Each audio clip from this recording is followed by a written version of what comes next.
Tim Byrdak, welcome to Mets Weekly. Hello, Tiffany. How are you? I'm good. How are you? Good, thanks. Now, we are more than a quarter of the way through the season.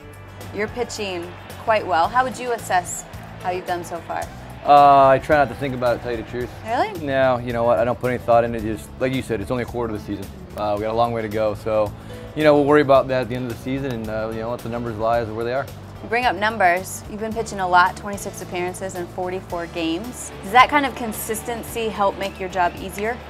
Yeah, that's one of the things in my role in the bullpen is that I want to pitch a lot. I want to be out, going out there at least every other day. Don't want to sit down and wait, 3 or 4 days. I think as a bullpen as a whole, you stay sharper the more you pitch. What's your relationship like with Terry Collins? Love Terry. He's one of those guys that you want to go out and you want to win for. He tells you the truth. He doesn't BS you. And you respect it as a player.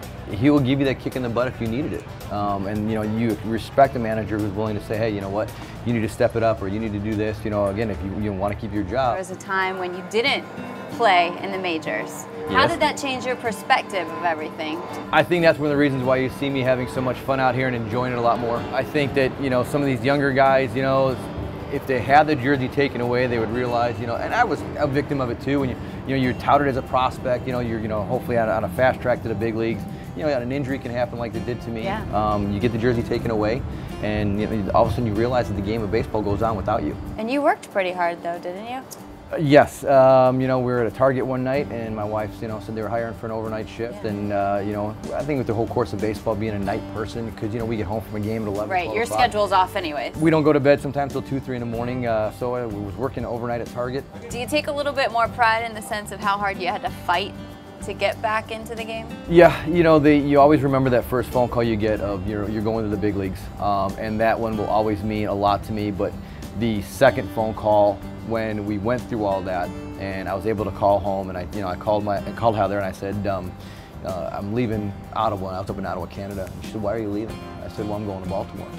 And she's a woman who really doesn't really cry very much, and she started crying. She goes, you did it? I said, no, we did it. We got back. And even today, that story gives me goosebumps because of the fact that, it became just not about me. It was her sacrifice and my sacrifice and our family as a whole all coming together and achieving that. Like I said, that was to me the most gratifying phone call I've ever made in my life.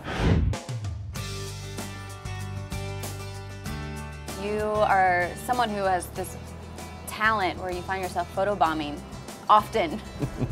Where did this come from? I have no clue. It was just something that just started one day that I just started appearing naturally, and well, I don't know naturally, but you're just definitely camera shy. Let me tell just you. in the back, and I think it was I think Harvey did an interview when he came up here. Somebody.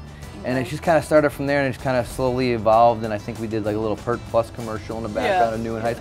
Something just for fun, again, just to keep them on their toes. So Justin Turner has gotten you multiple times. Yes.